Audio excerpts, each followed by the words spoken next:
Bismillahirrahmanirrahim. Assalamualaikum warahmatullahi wabarakatuh. Kalau dengar kata SPSS itu sebenarnya apa sih yang kepikiran gitu kan? Apa sih SPSS gitu? Kenapa harus dipelajarin gitu kan? Nah, jadi jangan data gitu. Karena memang data ini ribet, tapi lama-lama jadi jatuh cinta sama data. Nah, jadi hari ini kakak bakal bagiin SPSS 24 versi yang ke-24 itu kakak bayar waktu kakak sekolah di Belanda. Oke. Jadi nanti di akhir kakak mau semua kita with data. Oke. Dan nanti kakak bakal tunjuk atau kalian volunteer ya untuk bisa langsung praktekin ya. Soalnya kita ada kasus-kasus kalau memang kita kedokteran ini harus banyak case ya, harus banyak case sehingga jam terbangnya tinggi gitu. Gak ada yang nggak bisa ya. SPSS itu gampang. Oke. Jadi ini outline kita hari ini, working with SPSS ya. Nanti kita harus tahu dulu apa sih SPSS itu cara kerjanya gimana, mulainya dari mana gitu kan. Nanti pertama kita kenalan dulu apa sih master data itu gitu, apa sih dummy table itu, dummy table gambaran hasil penelitian itu bagaimana gitu. Nah, lalu bagaimana sih konsep dasar untuk mengolah data? Jadi konsep dasar banget untuk mengolah data. Lalu kita nanti tilik ya, kita tilik gimana sih lembaga kerja SPSS itu gitu ya. Nah, kemudian nanti kita latihan kasus, soal-soal ya, dan bentuk sajian datanya kira-kira gimana, ya kan? Oke, kakak sukanya seringnya gini, memang nggak suka telat, tapi memang suka mulainya dari akhir. Jadi start from the end. Artinya apa sih? Artinya kita harus tahu understanding our result in journal. Jadi untuk membuat bagaimana sajian data, kita harus lihat sajian data di hasil jurnal yang akan jurnal terkait yang akan kita teliti ya. Jadi misalnya nih Razi ya, ingin membuat suatu penelitian, oke, ingin membuat suatu penelitian dengan judul A misalnya. Nah, judul A ini dia terinspirasi dari jurnal B dan C. Kemudian dia inisiatif B dan C. Jadi gimana sih hasil penelitiannya begitu. Nah, dari hasil penelitiannya itulah yang akan menjadi dasar kita. Jadi endingnya adalah hasil. Jadi kita ingin tahu gambaran hasilnya itu bagaimana. Kalau kita nggak tahu apa yang mau kita tuju, hasil outcome akhirnya seperti itu, kita bisa mempetakan bagaimana data kita susun di SPSS, kita susun di master data, gitu kan? Kita susun dulu di master data, kita susun di SPSS, baru kita olah dan kita sajikan di hasil penelitian hasil penelitian skripsi atau tesis kita, ya. Jadi start from the end and understanding the result in the journal. Ini kakak kasih contoh, misalnya ini jurnal, ya, ini jurnal yang A, yang sebelah kiri kalian, yang A, B, dan C. Ini adalah hasil penelitian yang ada pada jurnal. Nah, kita harus amati. Oh, ini ada variabel. Variabelnya apa? Usia. Oh, ini apa sih kelompoknya? Ya, di sini kelompoknya blood transfusion, no. Di sini blood transfusion, yes. Ini apa N? Nah, ini apa persennya gitu. Nah, kemudian age. Ya, kita lihat variabelnya. Age. Nah, Y ini apa? Y ini year. Kemudian oh, age ini year. Oh, berarti 59 ini apa gitu. 59 ini apa? 62 ini apa? Oh, rata. Nah, jadi usia, kan, rata yang pasiennya ditransfusi, yang tidak ditransfusi itu 59 tahun gitu. Yang ditransfusi, yang butuh transfusi itu 62 tahun. Nah, ini sajian data apa gitu. Oke, itu dulu kita tahu dulu outcome-nya, kita mau sajian apa. Oke. Nah, kemudian ini body mass index misalnya, kilogram per meter kuadrat. Nah, Ini apa sih? Ini ada underweight, ini healthy weight, ini overweight, ini obese. Ini apa nih? Oh, ini dikategorikan. Dikategorikan jadi apa? 1, 2, jadi 4 gitu. Nah, kemudian ini apa? Di blood transfusion, oh rupanya yang underweight ada 32 orang. 32 orang itu berapa persen? 1,2%. Nah, ini kenapa kan ada N persen di sini. Jadi N yang 32 ini adalah N, yang dalam kurung ini adalah persen. Nah, ini apa? Ini adalah karakteristik dasar dari suatu penelitian. Oke, dan ini penting kita ketahui. Kenapa? Karena kita mengumpulkan data-data pasien, data-data subjek penelitian kita. Seperti itu. Oke, nah sekarang yang B. Loh, ini yang B ini di atas yang B dengan kok ada nilai p-value ya? P-value ini apa?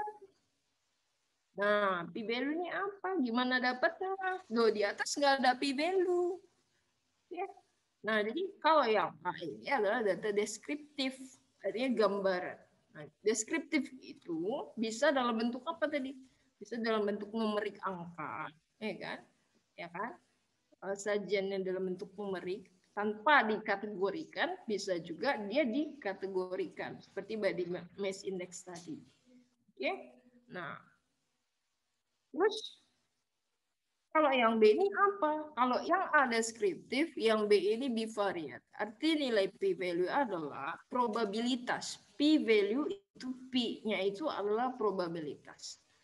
Probabilitas itu faktor kemungkinan, peluang. Faktor kemungkinan atau peluang. Nah, makin kecil peluang salah, gitu kan, maka makin bagus. Kalau P-nya besar, sangat besar, berarti banyak faktor kemungkinan. Jadi faktor kebetulan. Maka nilai P itu harus kurang dari 0,05. Boleh nggak nilai P itu di bawah 0,01? Boleh. Itu ketentuan yang membuat penelitian. Jadi itu sesuai dengan kemaknaan yang ditetapkan oleh peneliti, mau pakai 5% atau 0,05 atau 1%. Ya. Jadi makin besar faktor kemungkinan, faktor kebetulan, artinya ya tidak ada hubungan, tidak ada pengaruh, tidak ada perbedaan yang signifikan. Itu nilai P. Pada analisis apakah itu? Nah, bukan deskriptif tapi bivariat. Ya. Jadi analisis uji hipotesis. Oke. Kemudian yang C ini apa? Wah, saya nemu di sini Kak, jurnal kayak gini tampilannya. Oke, ini ada karakteristik age, RS, ada S-test, at presentation, preoperatif.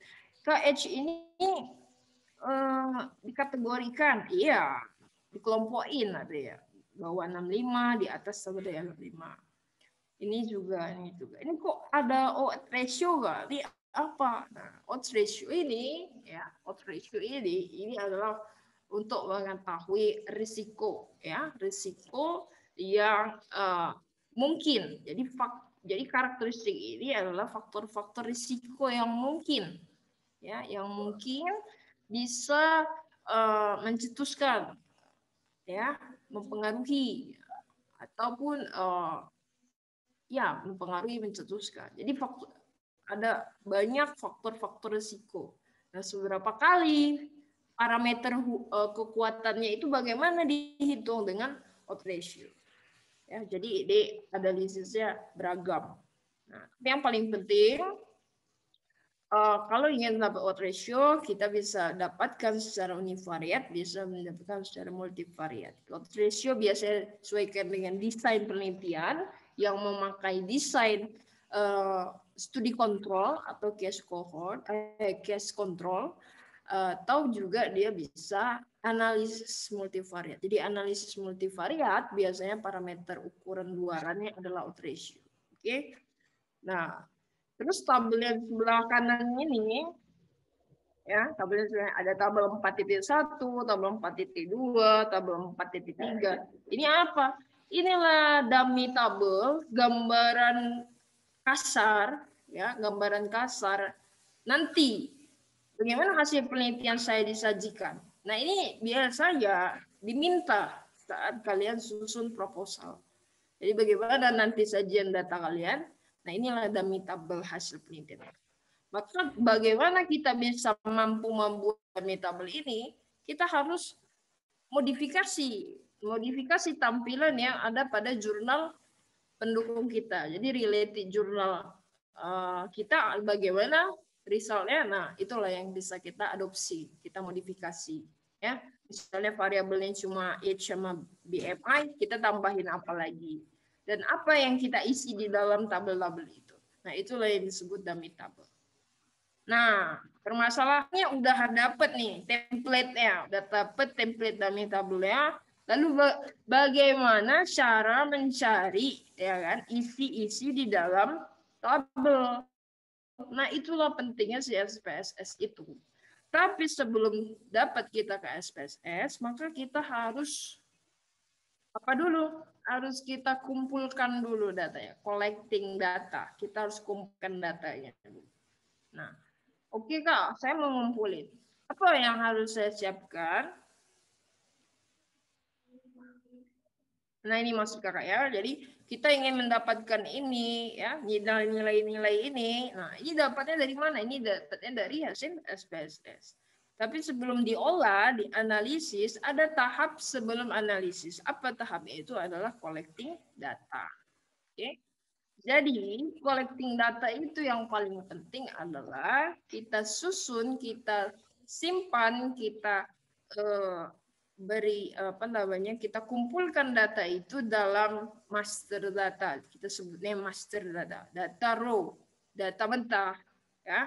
Yang ini adalah data yang akan kita lakukan analisis nantinya di SPSS.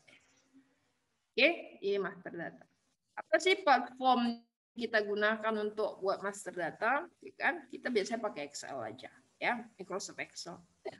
Nah, apa yang paling penting pada master data? Master data itu harus ada identitas subjek penelitian kita. Ada karakteristik subjek penelitian. Ada data utama dan ada data tambahan. Kak, gimana gambar? Nah, identitas subjek penelitian. Ini contoh ya, identitas itu pertama dia buat nomor responden, ya, nomor sampelnya. Namanya siapa, ya? JK jenis kelamin. Nah, Kakak ada buat tanda kuning di sini. JK, 1 laki-laki, 2 perempuan. Nah, kalian langsung aja di master data itu buat coding, code ya, angka-angka. Kenapa ini penting? Kenapa ini penting coding data? Karena SPSS itu adalah data binary susunannya. Jadi sistemnya binary ya. Ya. Binarinya ya maksudnya bukan 0 1 aja, bukan 1 2 aja. Ya, tapi dia menggunakan sistem coding pada SPSS. Ya, sistem coding. Nah, beda dengan software yang lain seperti Stata dan lain sebagainya, beda. Nah, jadi untuk mempermudah kita, langsung kita sistematis susunnya rapi buat ya, nama, jenis kelamin, ini kan karakteristik identitas, usia, ya, status kawin. Kalau satu apa ya? Satu, oh sudah menikah. Ya kan pendidikan nomor 4 nih apa ya? Oh S1. Suku, oh suku Batak apa ya? Oh, oh nggak ada di sini ya kan? Suku dan pekerjaan ketik saja ya kan? Ya, pekerjaan PNS. Ya, pekerjaan nggak usah. Tinggi badan, berat badan, BPJS atau tidak. Nah, apa saja syarat coding? Syarat coding jika data kita itu jenisnya kategorik.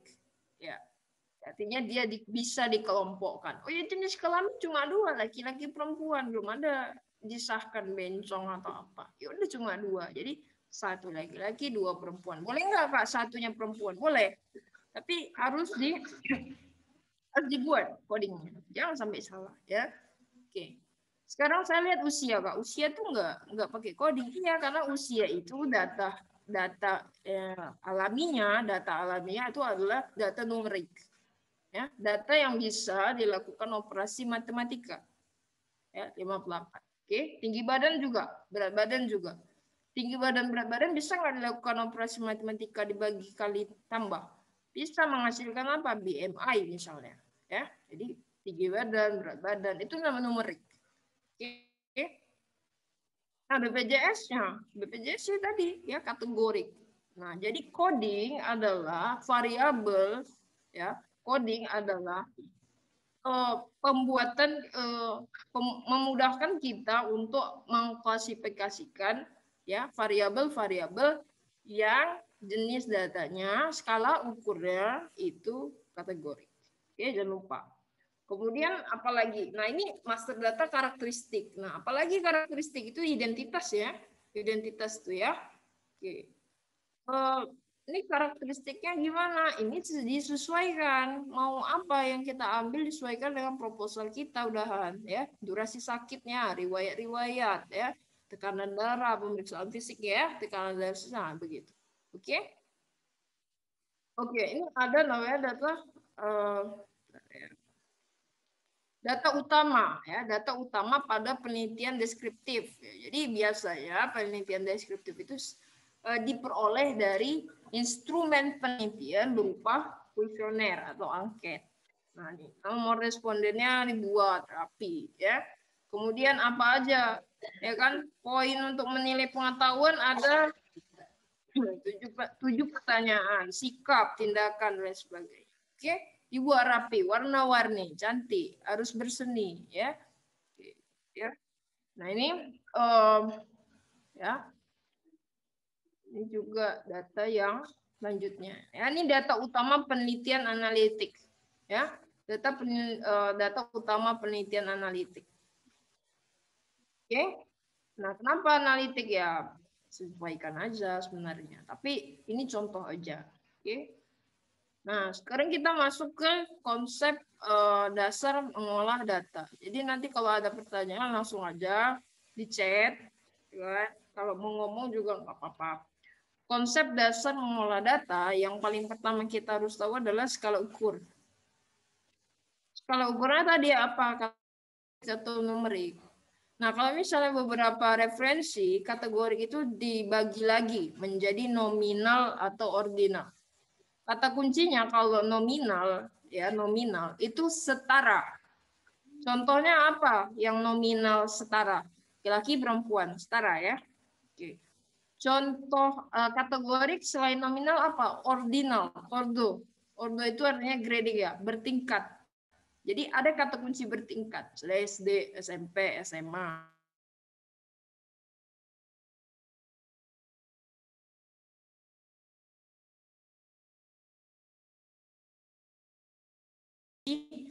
Ininya. Tapi kedua itu, bila ordinal, itu sama-sama kategorik. Nah sekarang numerik. Numerik itu ada dia bentuknya interval, ada dia bentuknya rasio. Kalau bentuknya interval ya dia benar-benar kalau nol itu ya dia punya makna. Tapi kalau rasio, kalau ya nol ya betul-betul nol gitu. Nolnya 0 kosong rasio. Nolnya 0 kosong. Jadi tinggi badan. Tinggi badan kalau nol berarti apa? Ya nggak ada. Berarti nggak diukur, bisa jadi nggak diukur. Tinggi badan nol, ada nggak orang yang berat apa tinggi badannya nol? Ada. Maka benar-benar nol seperti itu. Tapi kalau suhu, ya, kalau suhu, adik-adik, suhu 0 derajat ada? Ada 0 derajat. Ada maknanya? Ada kan? Ada. Berarti itu interval dan rasio. Oke. Nanti kalau misalnya belajar sedepartemen apa itu namanya?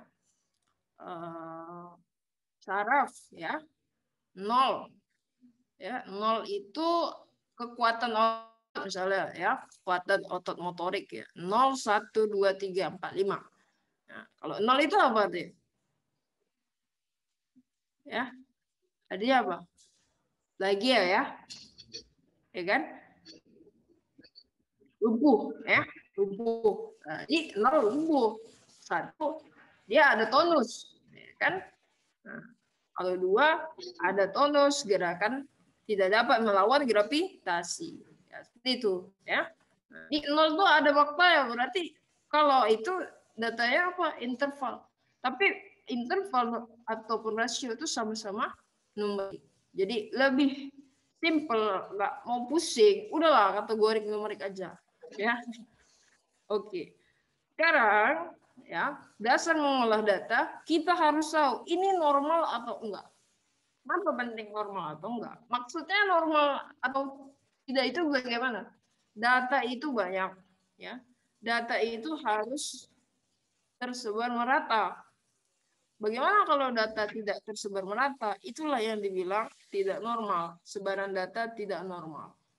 Ya, kalau dulu kuliah, ya kan? Kalau dulu kuliah, kita ada namanya bell shape, seperti ini.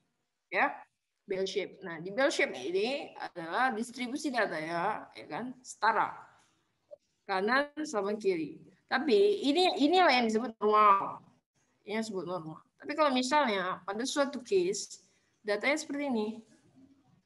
Oke, sebarannya tidak rata. Ini titik tengahnya apa namanya? Titik tengahnya adalah min, ya, min atau sebar ya. Apa? Rata. Nah, tapi kalau begini bagaimana? Apakah sama min? Tidak, ya. Ini namanya data tidak normal, sebaran data tidak normal. Ya, banyak cara untuk melihat normalitas dari visual ataupun dari statistik. Yang penting kalau syaratnya terpenuhi maka dia normal. Kalau tidak ya itu ya tidak normal atau kita sebut non parametrik. Oke. Nah, ada caranya melihat normalitas ini dengan visual, salah satunya seperti ini. Atau misalnya pada grafik scatter, nanti dia sesuai line. Jadi datanya tersebar di antara garis, ya, dekat-dekat garis. Sedangkan kalau yang tidak normal, datanya apa? Sebarannya nggak deket-deket garis, jadi nggak linear, line. Oke, nah ini secara visual, tapi secara statistik cut off-nya itu 0,05. Kalau di atas nilai P dari hasil uji normalitas lebih besar dari 0,05, maka apa? Jadi normal, ya. Oke. Perhatikan juga berapa sampel yang kita gunakan. Ya, sampel ini menunjukkan data kita. Gitu. Banyaknya data yang akan disebar seperti itu. Ya. Jadi ingat aja kalau lebih besar dari 0,05 ya jangan dibalik. Besar 0,05 dia normal. Oke, ini yang tiga ini adalah data univariat, bivariat, multivariat. Ini tergantung variat ya. Uni itu ya biasanya satu ya. Satu. Nah, sekarang bivariat dua, multivariat multi banyak lebih dari satu. Nah, sebenarnya variatnya apa? Sebenarnya itu variat itu adalah variabel yang akan kita olah datanya. Ya, variabel yang akan kita olah datanya. Oke. Nah, univariat biasanya secara deskriptif saja. Jadi dia disajikan dalam distribusi frekuensi. Nah, bisa dalam bentuk tabel, bisa dalam bentuk grafik, ya. Nah, diperhatikan di sini ada dua istilah, ya, ukuran pemusatan dan ukuran penyebaran. Ya. Kalau misalnya dia normal gimana, Kak? Ya, dan ini untuk data yang numerik. Kalau dia normal, yang ini ya. Kalau dia normal ya, untuk pemusatan ini pakai X bar. Rata dengan simpangan baku standard deviation ya. Oke. Ya, jadi ukuran pemusatannya adalah ini pemusatan ya, ini tersebar ya. Jadi ini ada pusat, adik-adik, ini ada penyebaran data yang seperti sini. Ya, sini ada pusat, sini ada tersebaran. Oke. Nah, jadi kalau data yang normal catatannya, sajikanlah datanya itu rata. Ya, kalau misalnya tidak normal gimana Kak? Kalau misalnya dia tidak normal tadi, udah diuji normalitas. Ini nggak normal nih, apa ya? Mereng. Ya, Ini adalah median ya, median. Jadi sajikanlah dia dengan data median ya, median. Oke. Buka kurungnya apa? Ini nilai apa? Nilai ujung-ujungnya, nilai maksimum, nilai minimum ya. Pakai nilai minimal sampai dengan nilai maksimal. Nanti kita lihat di mana kita dapat memperoleh median, min, maksimal, minimal ya. Nanti kita lihat. Kemudian bivariat ya. Kalau bivariat nih, bivariat ini adalah uji di mana dua variabel yang akan kita lihat hubungannya, yang akan kita lihat pengaruhnya, yang akan kita lihat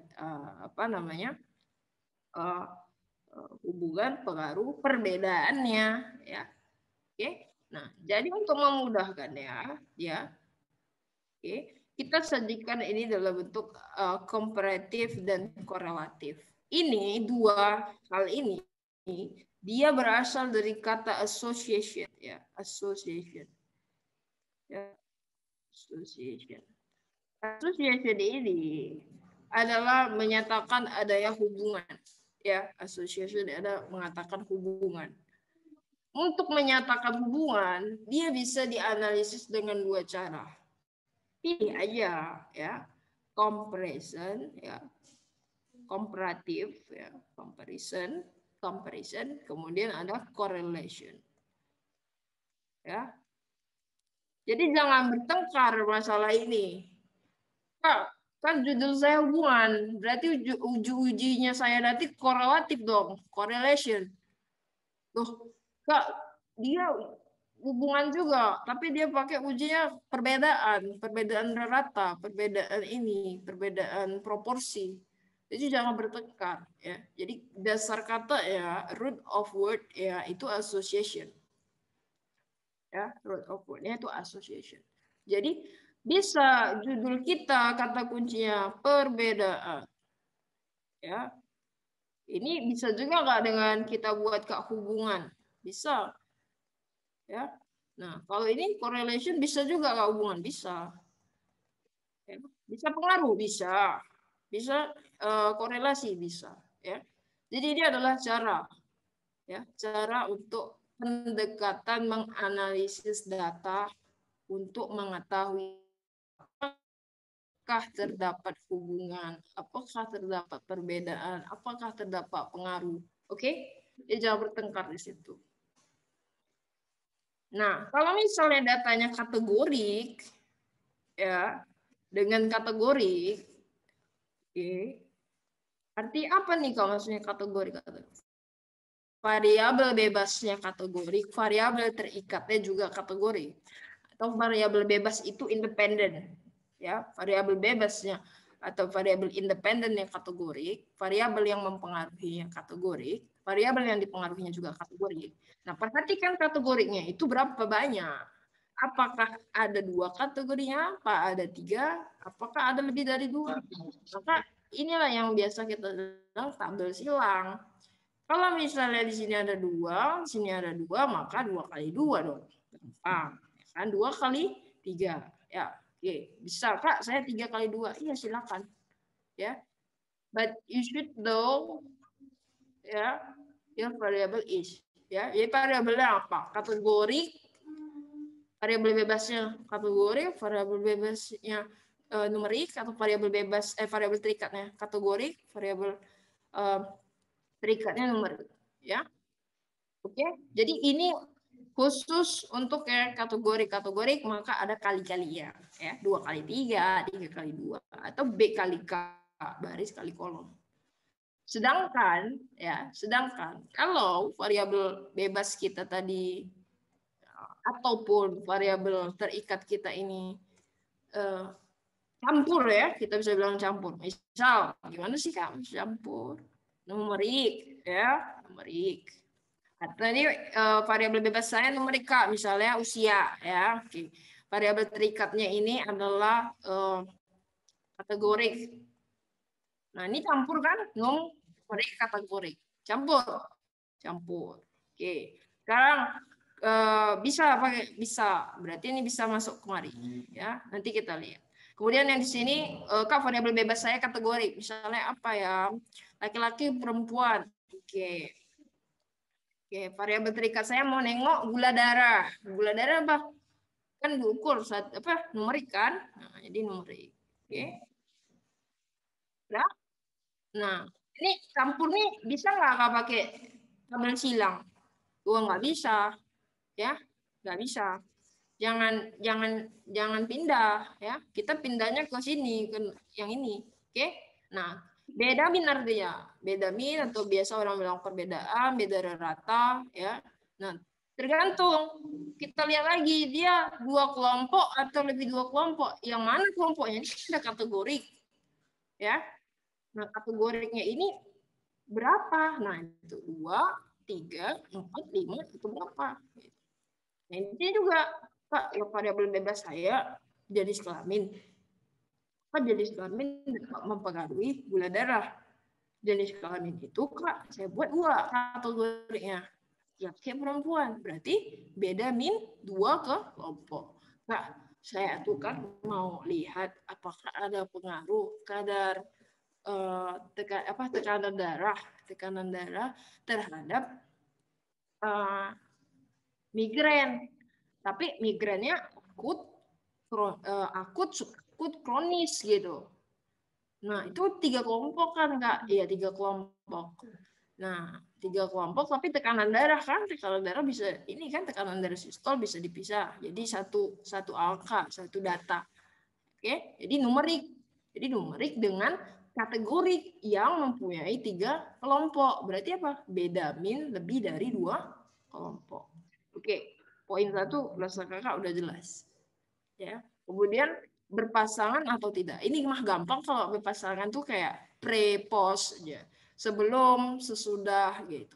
Jadi pada satu orang ya dia dapat 2 data, data sebelum, data sesudah. Biasanya lebih sering begitu berpasangan. Atau misalnya satu orang ya diperiksa, Kak saya departemen mata, Kak. Kak saya departemen mata ya. Kemudian data saya itu mau melihat glukoma terjadi TIO ya tekanan intraokular yang kanan sama yang kiri. Nah, kanan kiri mata sama ada satu orang kan? Ya berarti itu jenis datanya berpasangan karena mata kanan berpasangan mata kiri. Jadi TIO mata kanan, TIO mata kiri itu datanya jenisnya berpasangan. Ini penting ya berpasangan atau enggak ini untuk pemilihan uji analisis nanti. Oke. Nah, kemudian jangan lupa ya di atas tadi, di atas ini normal atau enggak. Oke. Jadi 3 poin ini. Kalau untuk multivariat ini yang tingkat advance ya. Advance biasanya untuk yang skripsi jarang sih ya. Jarang untuk sampai ke regresi logistik ataupun regresi linear. Oke. Oke, satu slide ini udah berapa menit ya penjelasannya. Ya, jadi untuk yang ini kita tahu dulu nih variat deskriptifnya, kemudian masuk ke bivariatnya.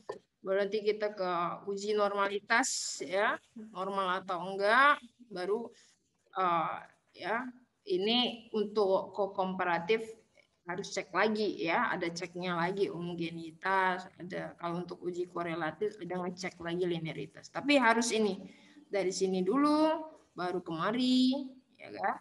Nah, dari sini dulu baru ya. Pokoknya kuncinya uji normalitas. Ya, normal atau tidak, homogen atau tidak, linear atau tidak. Oke. Di bivariat ini udah tahu uji normalitas, ya tinggal kita analisis. Dikatakan hasil analisis itu berbeda signifikan jika kita tetapkan nilai P 0,05. Bisa nggak nilai P-nya kurang daripada 0,01? Bisa. Ya, ada beberapa jurnal udah menggunakan itu untuk meningkatkan presisi. Ya, ya. Ini balik yang ke bivariat ya, bivariat. Nah, kita perhatikan tabel ini sering juga umum untuk adik-adik juga nanti akan ujian UKM PPD. Ini nggak akan terlepas ya. Mudah-mudahan ini nanti slide-nya Kakak kasih videonya juga kakak share ya. Jadi bisa diulang-ulang. Ya. Karena ini kunci one shot ya untuk one shot bagian PH ya, public health ya, IKM pada UKM PPD, dan itu poinnya cukup besar, angkanya banyak mengenai uji analisis ini. Oke. Nah, bivariat itu tadi adalah uji hipotesis ya, hipotesis. Jadi kita punya hipotesis, punya pegangan. Itu ada hubungannya tuh si dia sama si dia. Buktiin dong gitu kan. Nah, buktiinnya itulah harus kita uji. Dia ini hubungannya nggak sama si dia yang sana gitu. Jangan asal ngomong dong, kan buktiin. Buktiinnya tuh dengan diuji dulu gitu. Ya, uji hubungan mereka. Nah, uji hubungan mereka ya biasanya kita kenal dengan bivariat. Perhatikan ini ada komparatif, ya, dia ada korelatif. Baru kita lihat apakah data yang berpasangan atau tidak berpasangan.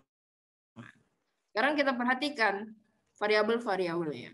Ya, variabelnya ada campur tidak? Nah, kalau variabelnya campur, ya, kalau variabelnya campur berarti ada numeriknya kan, dan ada kategoriknya. Jadi kalau campur nih, campur numerik, ya kan, sama kategorik. Nah, kategoriknya kita lihat apakah kategorik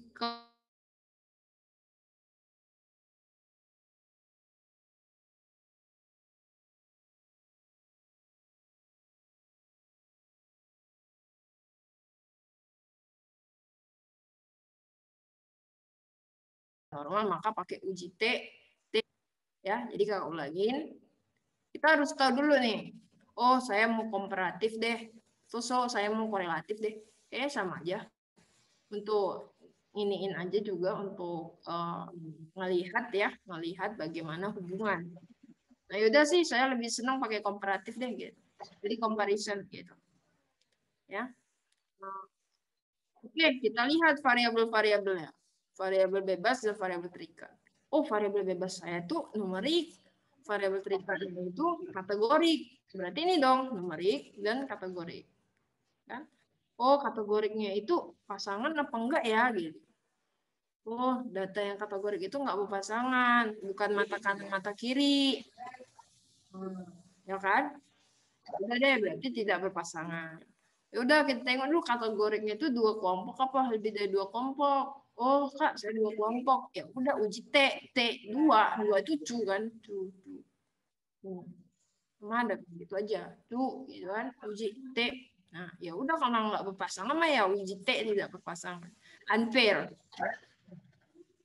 Oke. Nah, itu kalau dia normal.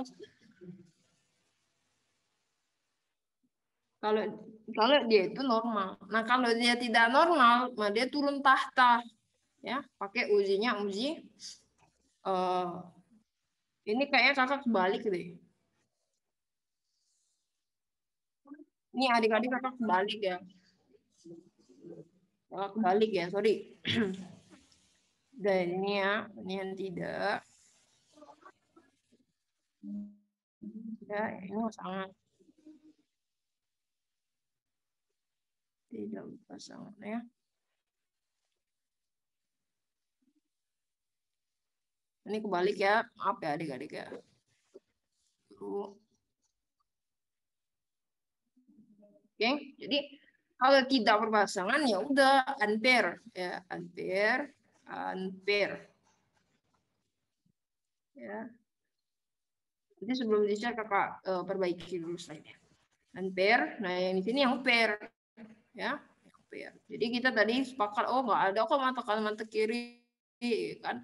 Lesi kulit kanan, lesi kulit kiri. Misalnya saya departemen kulit kak, aduh kulit saya nih yang sebelah kanan sama kulit sebelah kiri beda kak. Nah itu mah datanya beda, tapi ada satu orang yang sama, berarti dia itu berpasangan. Nah, oke. Ya, kalau misalnya dia normal maka uji T tidak berpasangan. Ya, nah kemudian kalau yang tidak normal dia pakai main with me. Ya, Kalau misalnya dia berpasangan dua kelompok, maka dia pakainya pertites. Ya, kalau tidak normal dia pakainya Wilcoxon turun tahta. Gimana kalau dia lebih dari dua kelompok? Yang tadi variabel bebasnya atau variabel terikatnya itu kategori tadi tuh lebih dari dua kelompok, Kak, ya kan? Udah pakai one way ada var. Ya, ini turun tahta kalau dia tidak normal. Sekarang masalahnya kalau dia hanya kategori, Kak, ya, kategori nih. Dengan kategori pastinya chi-square jika memenuhi syarat-syarat chi-square. Atau uji alternatifnya apa? Fisher exact test atau Kolmogorov-Smirnov. Kalau misalnya dia lebih dari dua, ya, lebih dari dua kolom, lebih dari dua baris, ya, pakai tabel Kolmogorov-Smirnov. Nah, ini yang untuk tidak berpasangan. Kalau yang berpasangan misalnya, data sebelum penyuluhan dan setelah penyuluhan seperti itu, ya. Gimana? Pakai minimal, ya. Kemudian alternatifnya marginal homogeneity. Misalnya dia banyak lebih nah, sedangkan kalau aktif ya biasanya apa? Biasanya dia adalah jenis data numerik yang paling populer Pearson. Normal maka dia pakai ya. Jadi kita bahas kalau misalnya datanya kategori. Kemudian kita misalnya campur kategori numerik ya atau numerik kategori udah ya. Udah. Sekarang yang numerik gimana? Nah, numerik seleksi sebenarnya. Lebih sering ya jadi pakai uji korelatif untuk menyatakan misalnya nanti ada contohnya. Ya, jadi numerik. Ya. Sekarang SPSS kita mulai aja. Tampilannya itu seperti ini. Dia ada dua kategori. Ada dia masuk variable view dan ada data view. Ya. Nah, variable view inilah yang mau kita variabel. Saya mau masukin ke usia. Iya, masukin usia. Ya. Kemudian labelnya usia. Itu. Ya. Atau misalnya Kak saya mau jenis kelamin JK aja di JK capek ngetiknya. Kemudian di sini labelnya ketikin jenis kelamin. Oke. Nanti di sini ada value-nya. Kalau misalnya dia data numerik, kosongin aja. Tapi kalau dia datanya kategori, nah inilah di value ini kita isi ya. Kita isi mau 1, 2. Nah, apa setelah dari master data kita susun tinggal kopas ke SPSS. Gampang. Kak, boleh nggak langsung masukin SPSS? Kakak nggak rekomend langsung masukin SPSS. Karena biasanya untuk data raw data itu harus dilampirkan ya, dilampirkan di proposal. Jadi mending sistematis saja, master data, SPSS. Induk. Ya, satu apa misalnya saya buatnya satu laki-laki, 2 perempuan. Oke. Ya, ini diketikkan di value. Ya.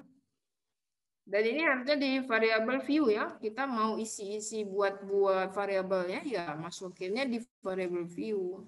Oke. Nah, ini ada isian variabel data view, datanya ya, data. Jadi misalnya kita udah usia. Ya udah, ini respondennya. Ya kan? Respondennya nomor 1 usia respondennya berapa? 60 misalnya. Ya, ini 70. Ini 50. Ini 24. Nah, ini variabel yang kita isi tadi. Sebelumnya kan kita ini berarti di sini akan timbul muncul JK. Jenis kelamin. Jenis kelamin. Kan ini nomor 1 jenis kelaminnya 1 tadi. Nah, dia langsung muncul jadi laki. Enggak 1. Gitu. Tapi kita masukkan di sini, kita kopasnya 1, 2. Ini yang dari master buat ini 1, 2, 3 gitu kan. Kita copy kemari semua. Ya, dia langsung berubah jadi LK, ya, laki-laki ataupun juga perempuan. Oke. Sekarang kita langsung demo aja. Oke, kita demo ya. Ini ada beberapa kasus. Yang pertama nih, seorang dokter ingin mengetahui karakteristik. Seorang dokter ingin mengetahui hubungan merokok. Ya, seorang dokter ingin mengetahui pengaruh. Ya, seorang dokter yang mengetahui perbandingan. Oke, sekarang di scan. Di sana ada akses latihan kasus yang tadi dan softwarenya berlisensi. Ya, jadi udah di scan, ya, diakses. Kalau SPSS-nya silakan download. Kodenya ya, jadi di software SPSS-nya itu saya buat zip, situ ada code-nya, masukin aja lisensinya itu.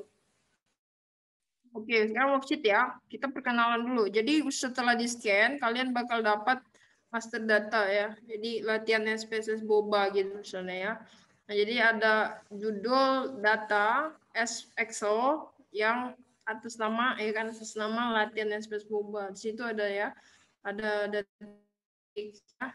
kemudian ada dia ini yang akan kita gunakan untuk analisis ANOVA, ini yang akan kita gunakan untuk Kruskal-Wallis, ini yang kita gunakan untuk T-independent t-test ya. Ada yang kita gunakan untuk pair t-test, ada yang kita gunakan untuk Wilcoxon. Oke, jadi data yang akan kita gunakan untuk ujinya udah masing-masing kakak kasih. Nah, ini ya lanjutannya untuk tabel silang 2x2, tabel silang 2 kali kolom, ataupun juga Fisher exact test. Kayaknya ada 6 data. Oke, kasus 1. Ya, kasus 1 ini aku mau siapa ya? Malu-malu ya, kita masih diskusi, masih saling belajar, nggak apa-apa. Ya, jadi langsung aja chat kalau ini. Oke. Kalau nggak tahu chat. Seorang dokter ingin mengetahui karakteristik pasien depresi di Rumah Sakit Boba tahun 2000 karena COVID-19 berdasarkan jenis kelamin, IMT, dan status depresi. Nah, ini gimana cara nyelesainnya? Ya, jadi ambil data jenis kelamin, IMT, dan status depresi. Jenis kelamin, IMT, status depresi. Oke? Dan ini hanya karakteristik. Artinya apa? Artinya kita hanya mengolah data deskriptif saja. Atau nama lainnya apa? Univariat ya. Oke, univariat aja. Yuk, mana caranya? Kayak gini SPSS-nya. Ya. Ya. Kita klik analyze, nanti langsung ke statistics, kita buat frekuensi. Kenapa frekuensi? Ya kan tadi jenis kelamin. Nah, laki-laki. Ya, perempuan. Laki-lakinya berapa orang? Nah, berapa orang itu banyaknya, jumlahnya. Ya kan? Oke, misalnya 10 misalnya ya, 10. Nah, ini baru persennya. Jadi ini frekuensinya, ini persentasenya. Jadi 10, ya 10 ini misalnya 30 gitu ya. 30. 10 dari 40 berapa? 10 dari 40 berapa? 25 ya, 25%. 30 dari 30 dari 40 berapa? 75. Oke. Nah, iya frekuensi, distribusi frekuensi. Dan selain itu, di frekuensi ini juga nilai-nilai tadi. Oke, saya hapus dulu.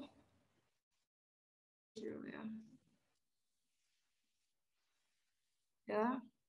Masukkanlah nanti datanya, masukkan datanya itu. Ya, masukkanlah jenis kelamin dan depresi. Kenapa? Ini apa nih? Ya, oke. Jenis kelamin dan depresi tadi. Oke, baru selanjutnya kita lihat. Ini kakak screenshot aja sih. Ya, nah ini di outputnya ya, adik-adik di outputnya keluarlah jenis kelamin. Oh, 30 orang. Data yang missing. Gak ada data yang kosong. Oke, oh depresi juga 30 orang. Oke, dari 30 orang ini berapa sih laki-laki, perempuan gitu? Oh, laki-laki ini persennya. Perempuan 16, ini 53%-nya. Oke, yang ini nggak usah dilihat. Nggak usah ditengok-tengok, ini aja. Ya, oke, sekarang depresi. Oh, jenis kelamin ada 2 kelompok, 1, 2. Yang depresi ada 1, 2, 3. Nah, adik-adik lihat nih, ini aja. Ya, yang ini nggak usah. Oke, berarti nanti sajian datanya gimana? 14, buka kurung, 46,7. Ya, jadi sini jenis kelamin, buka kurung, n%. Ya, n%. Oke, ini juga 16. Ini yang laki-laki, yang perempuan. Oke. Kemudian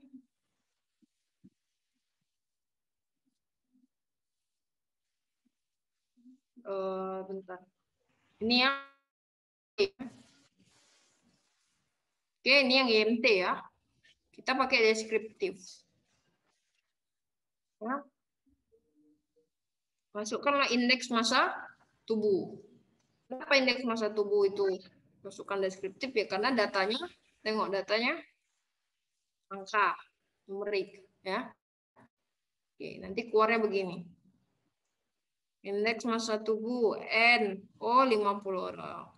Kemudian minimal, data minimal, data maksimalnya sekian, standar deviasi.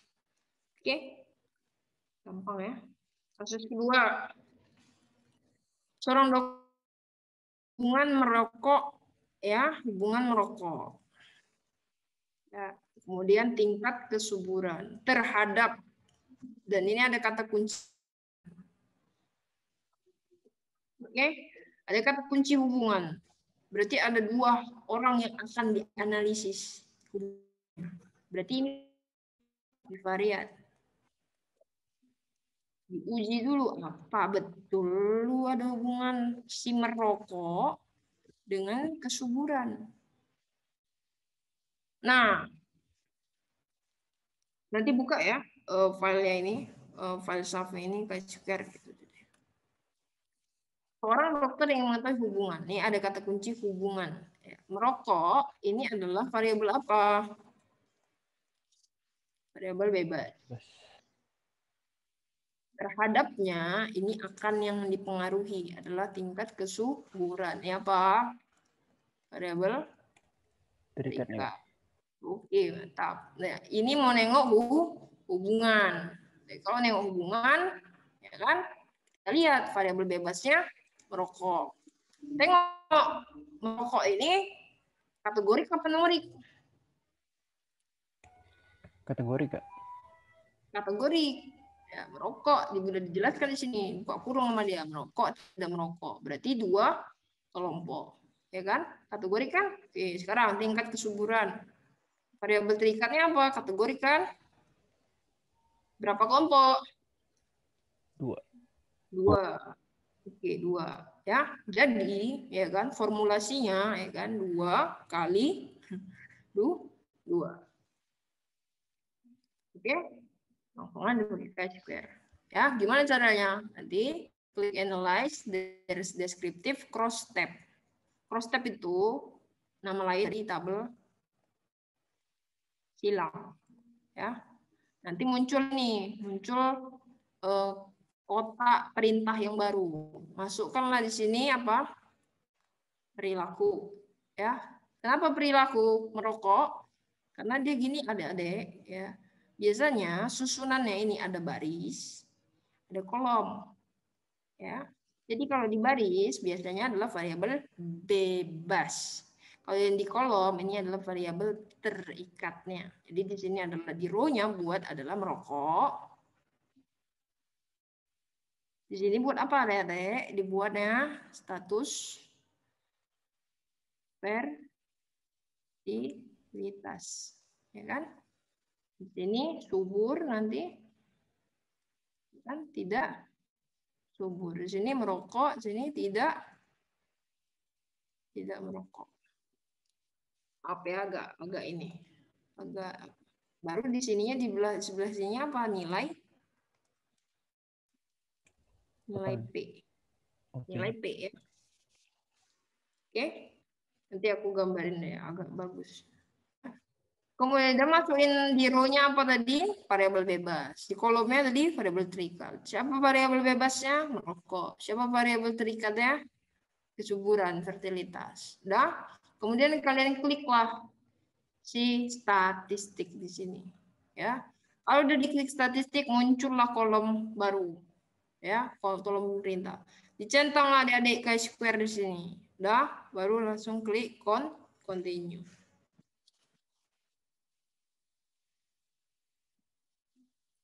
Oke, nanti keluar tabel output nih, output ya, output. Oke, sini ada tulisan cross tab. Jangan bingung baca ini, banyak yang cross tab. Habis itu ini ada tanda string bintang antara perilaku dengan status merokok. Lihat perilakunya di sebelah mana ada dek? Sebelah kiri ya, di baris. Status fertilitas tidak subur. Ini ada nilai total. Baru nanti di sini ya kan, di tabel hasil kita di hasil penelitian ya ada nilai P. Ya. Kita panjangin sedikit ya. Nilai P-nya ini adalah ini. 0,003. Signifikan enggak? P di bawah 0,05. Signifikan enggak? Iya, maka memang ada hubungan si perilaku merokok dengan status fertilitas. Ya. Jadi kakak mau melihat fokusnya ini. Kakak mau lihat fokusnya di sini ada dek. Maka susunannya adalah merokok dengan tidak subur. Jadi perhatikan coding kalian nanti. Ya, merokok dengan tidak subur. Perhatikan codingnya. Maka orang yang merokok dia tidak subur. Dan itu signifikan dibandingkan dengan orang yang tidak merokok dan tidak subur. Gitu.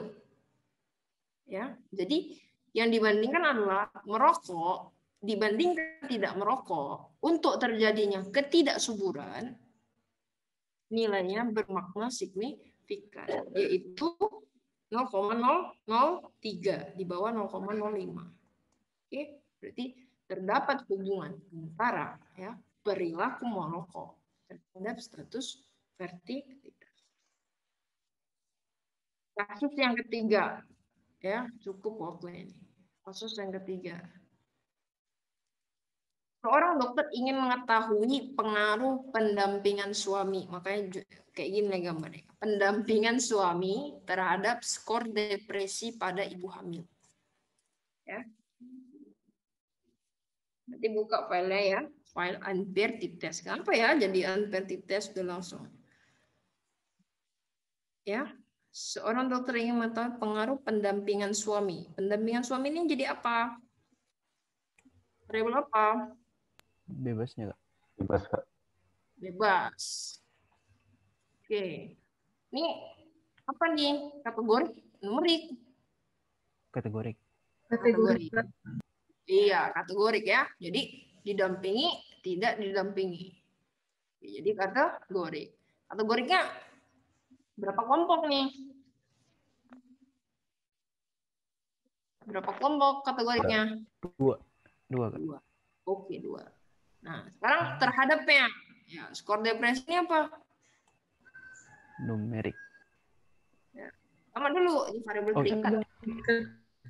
Ya, harus sistematis ya. Kemudian variabel terikatnya ini numerik plus kategorik.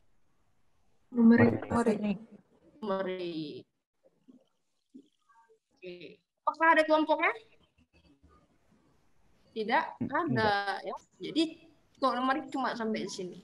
Maka dia ini apa formulasinya? Kita buat resep lah dulu ya. Kita buat resep apa?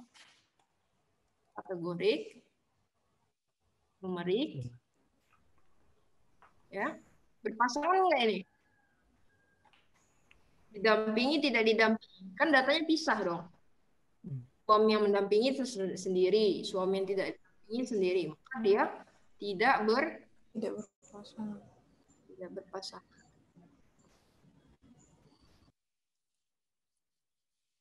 Bisa. Oke, tidak berpasangan. Kategorinya berapa? 2 kelompok. Oke? Nah, sekarang gimana? Kita tes normalitasnya. Kenapa? Oh iya, karena dia variabelnya nyampur, numerik, kategorik. Ya. Jadi, kita buat dulu uji normalitasnya. Analyze, descriptive statistic, explore. Nanti keluar buka explore. Udah explore keluar. Masukkanlah. Dependennya apa tadi dependennya? Variabel terikatnya. Ansietas. Masukkanlah skor ansietas. Kemudian vektor listnya ini artinya kelompoknya apa gitu ya. Kelompoknya didamping suami atau tidak. Masukkan kemari. Kemudian diklik plots. Ya, diklik plots. Keluarlah dia sini plots. Ya, kita centang normality plots with test. Oke, baru keluar hasilnya. Test of normality. Test of normality. Adik-adik lihat. Yang mau pakai ini apa pakai ini? Kapan Kak pakai ini? Kapan pakai ini? Kalau Kolmogorov-Stenov itu pakai pas jumlah sampel kita, ya, jumlah sampel kita tuh lebih besar, 50. Kalau Shapiro-Wilk N-nya kecil sama dengan 50. Ya. Nih, 100 tambah 100. Skor ansietas berarti ada 200. Ya, jadi 0,2, 0,2. Ini lebih besar dari 0,05. Berarti apa konsekuensinya? Normal. Normal. Good, normal. Oke. Terus kalau normal gimana? Kan? Kita klik analyze, compare means. Ya, baru klik independent sample t-test. Kan nggak berpasangan kan? Bebas dia kan? Nggak berpasangan. Masukkanlah skor ansietas. Tes variabelnya. Masukkanlah grouping suami. Grup 1 masuk, didampingi grup 2 masuk, didampingi. Baru klik continue. Oke, klik continue. Baru kita keluar masuk. Kita pastikan nih outputnya muncul. Ya, output muncul. Kita pastikan output muncul. Udah output muncul, kita pastikan ini ada t-test di sini. Ya, uji t-test. Kita pastikan skor ansietas. Ini nomornya. Oke. Didampingi atau tidak didampingi, ya kan? Nah, ini kelompoknya tadi, ya. Kemudian di sini ada 100, ada 100. Nah, ini ada mean dan ada standar deviasi. Data normal, data normal. Sekarang kita lihat 11 test for equality of variance. Ini adalah tes homogen. Ya, homogen. Apa sih Kak kok jadi ini banyak kali? Tadi normalitas saja, tiba-tiba ada homogen. Iya, kita mau melihat sama nggak datanya, mirip nggak, identik nggak. Dibilang homogen kalau misalnya nilai P-nya ini ya homogen besar dari 0,05, mirip kayak normalitas sebenarnya. Dia ingat normalitas aja, kan? Baru homogen, identik. Oh ini tidak homogen, Kak. Oke. Kalau tidak homogen, nilai signifikan mana yang kita akan ambil? Yang not assume. Jadi pakai yang ini. Nah, ini kebetulan sama 0,001, 0,00 gitu. 0,000, 0,000 gitu. Jadi ini kebetulan sama. Tapi hati-hati kalau nanti ada beda. Buka pagarnya. Oke. Ya. Jadi yang mana nilai P-nya? Nilai P-nya yang ini ambilnya ya. Jadi ini 0,001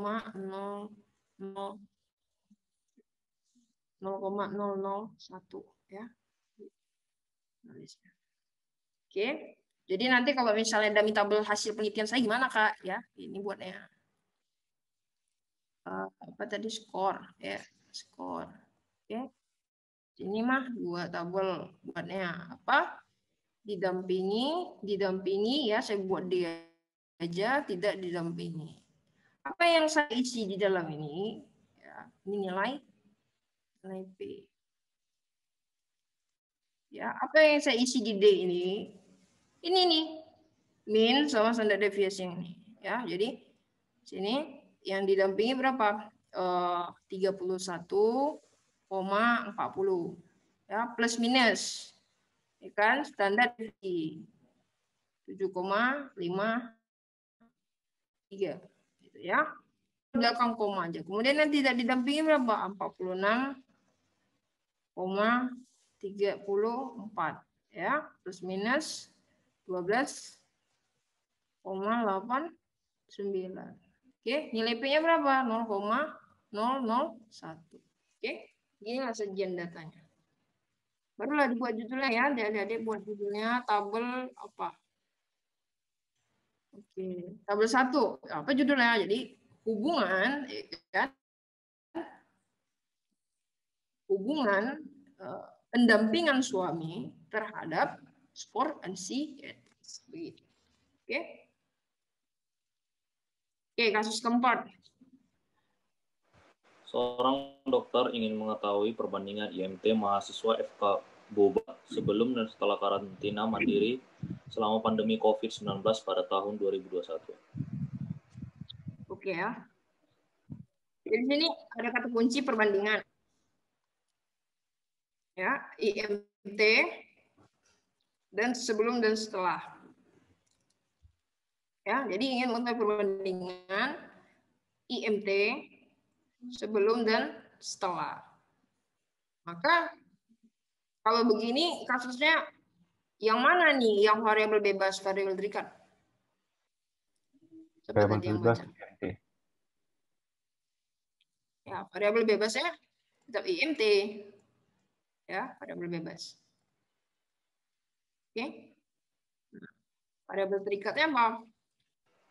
Variabel terikatnya karantina. Tapi dia kalau 2 kelompok, ya, sebelum dan sesudah. Jadi IMT-nya yang berubah-berubah. Ya, IMT-nya yang berubah-berubah. Jadi karena dia udah sebelum dan sesudah, berarti data yang sama pada mahasiswa yang sama diukur 2 kali datanya, ya, maka dia data yang berpasangan. Oke. Langsung aja analyze sama ya, analyze, compare means, ya, masuk ke per t-test. Per t-test kita klik, muncul tabel dialog seperti ini, dialog boxnya. Ini ada IMT sebelum dan ada IMT sesudah. Dua-duanya adik-adik buatnya dua-duanya tuh di apa namanya, di shift ya. Dua-duanya diklik gitu. Sekali masukkan kemari. Jadi dia per 1 masuk kemari sebelum bisa sesudah. Ini variabel satunya, variabel 2-nya. Oke, langsung diklik OK. Ya, langsung diklik OK. Pastikan output keluar. Kalau output belum keluar, ditunggu. Jangan buru-buru. Aduh, ngehang nih. Aduh, ngehang. Jangan, ya. Pastikan ada tulisan t-test. Oke, t-test. Kemudian ada tulisan pair. Oh, udah aman ini. Udah senang kali kan.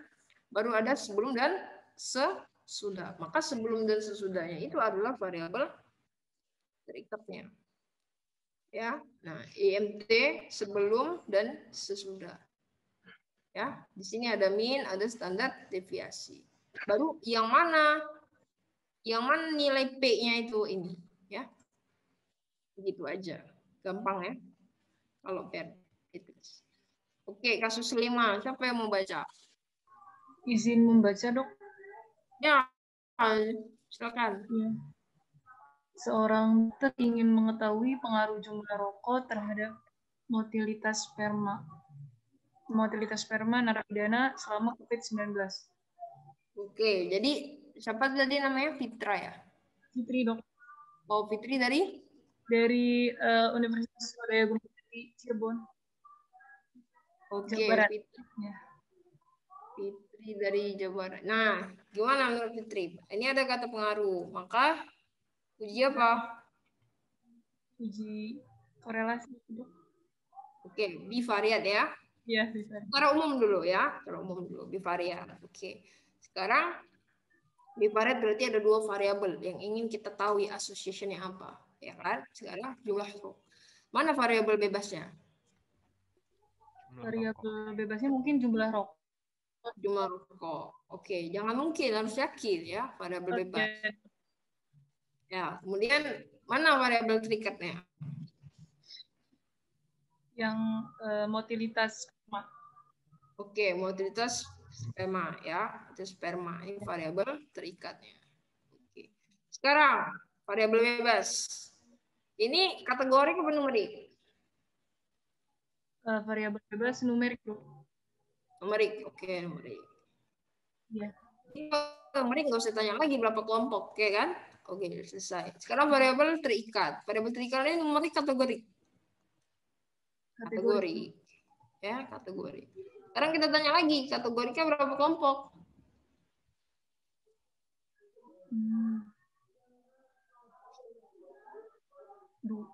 Tiga dok. 3 ya. Buruk, sedang, baik. Oke, 3 kelompok. Berarti apa resep yang kita buat? Ya kan? Variabel bebasnya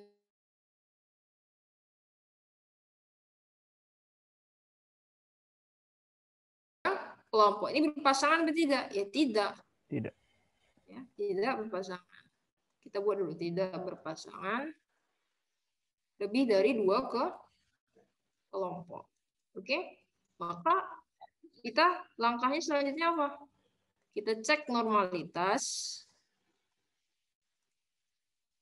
Kemudian kita cek apa lagi? Kita cek homogenisitas. Analisisnya. Ya, langsung analisisnya apa? Ya, tidak berpasangan lebih dari 2 kelompok. Itu adalah yang tidak berpasangan lebih dari 2 kelompok. Ini tadi hintnya. Oke. Kita pertama langkah deskriptif, explore, udah sering ya, masukkanlah independennya siapa? Indeks primernya ya, rokok indeksnya, ya kan? Listnya apa? Itu sperma, ya. Jadi dependent list ini sebenarnya nggak harus selalu menyatakan dia itu dependen atau variabel terikat, tapi yang biasanya faktor list itu yang kategorik, yang ini yang numerik. Jadi pentingnya kita tahu mana variabel bebas, variabel terikat, itu harus benar-benar di awal dipastikan. Sedangkan kalau yang diekspor ini alat bantu. Jadi kita yang mengontrol SPSS ini. Ya, jadi masukkanlah numerik jumlah yang tadi, walaupun dia variabelnya variabel bebas di sini, tapi buatnya dependent list. Ya kan? Oke, jadi normality plots with test. Jadi klik continue. Ya, pastikan dia udah keluar ya tes normality. Ya. Nah, sekarang nih gimana? 25, 25, 25. Berarti di bawah 50 ya. Di bawah 50 berarti pakai Shapiro wheel. Kita lihat normalitasnya berapa. Signifikan dari normalitasnya berapa? Mana nih? Ya. Di bawah. Ini di bawah. Di bawah 0,05. Ya kan? Ini di bawah 0,05. Kalau yang ini? Di atas. Lah ini gimana, Kak? Kalau satu aja ada yang normal, sisanya tidak normal, maka kesimpulannya tidak normal. Oke? Jadi konsekuensinya adalah jadi non parametrik. Jadi non parametrik. Jadi klik analyze, kita analisis, kemudian non parametric test, legasi dialog, langsung diklik K. Kenapa?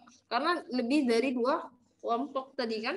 Maka kita buat K independent samples, tidak berpasangan. Muncullah yang ini tadi. Masukkanlah indeks Brinkman-nya ini, tes variabelnya tadi, variabel bebasnya, baru grupnya. Ya, grupnya ada 3 tadi, masukin. Ya, define 1 sampai 3. Kemudian kita klik continue. Pastikan outputnya keluar. Setelah output yang keluar, pastikan ini adalah uji non parametrik. Artinya apa? Non parametrik, tidak normal, ya, tidak normal. Oke. Nah, baru oh ya, tadi saya kan Kruskal-Wallis gitu kan. Oh ya, oke, Kruskal-Wallis. Inilah nilai P-nya, asymptomatic significant. Gampang ya. Nah, jadi gimana kalau misalnya mau buat dummy table-nya, Kak? Saya mau buat dummy table-nya. Oke, sekarang berarti indeks Brinkman. Kemudian motilitas. How many groups? 3, ya kan? Buruk, sedang, baik, ya. Oke, kemudian sini ada nilai P. Ya. Nah, ini data tidak normal. Kalau data tidak normal, sajiannya apa? Tidak boleh tidak boleh dia min plus minus standar deviasi. Jadi apa kita sajikan di sini, Kak? Median. Ya, median, min, max. Ini juga. Sampai di sini juga, sama ini juga. Baru nilai P-nya berapa? 0,00. Oke.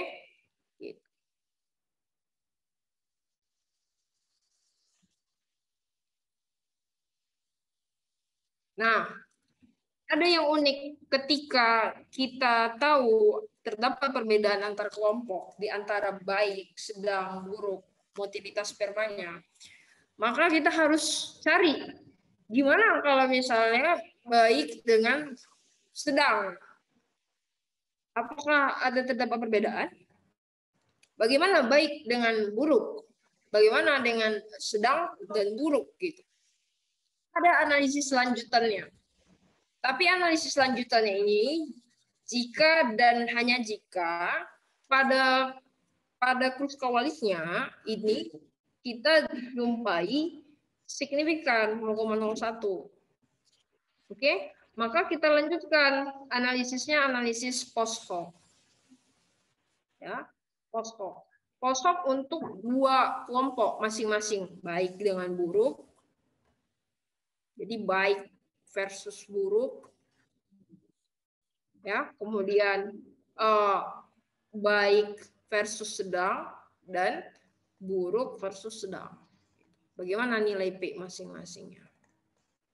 Nah, ini karena 2 kelompok dan dia tidak normal, tidak berpasangan, maka post hoc-nya apa? Post hoc-nya yaitu Mann-Whitney. Ya. Post hoc Mann-Whitney.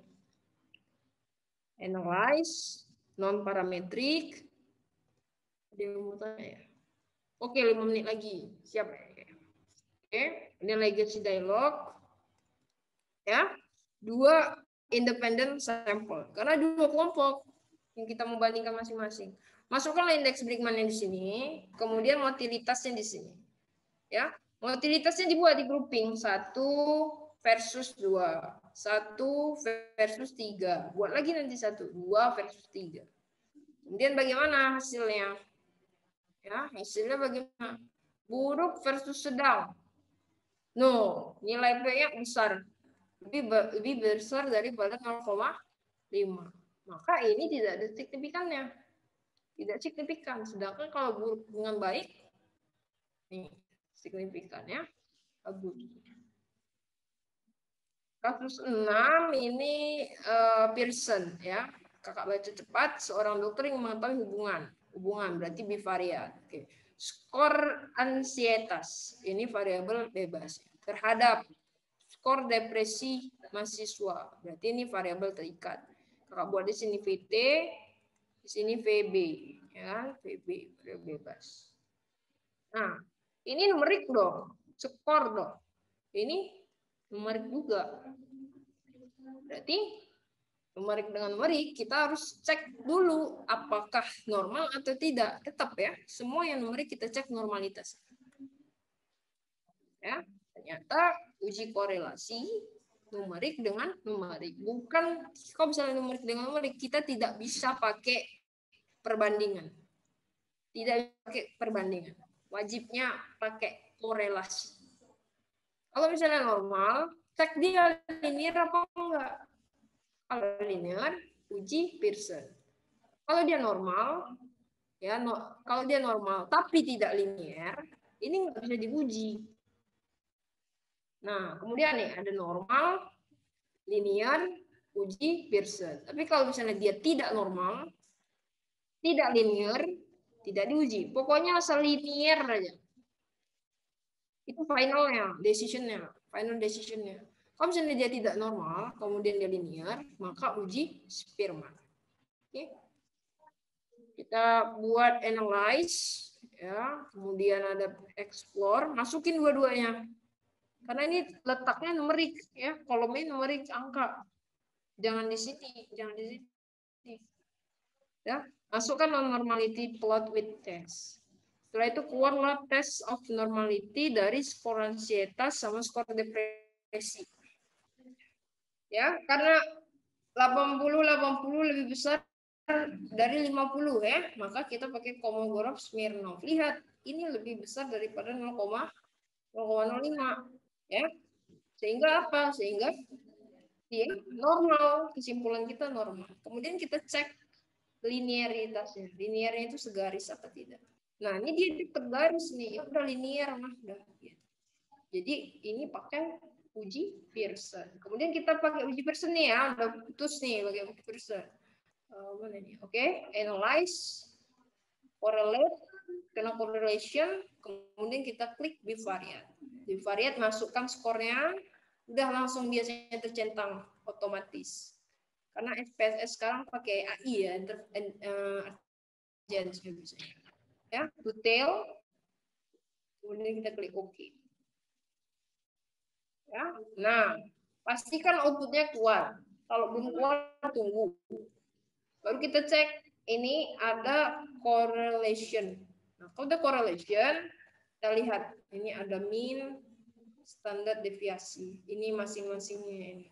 Nah, sekarang skor ansietas dengan skor depresi, kan kalau misalnya skor depresi dengan skor depresi mah satu, ya kan? Sama, satu. Jangan tengok yang ininya.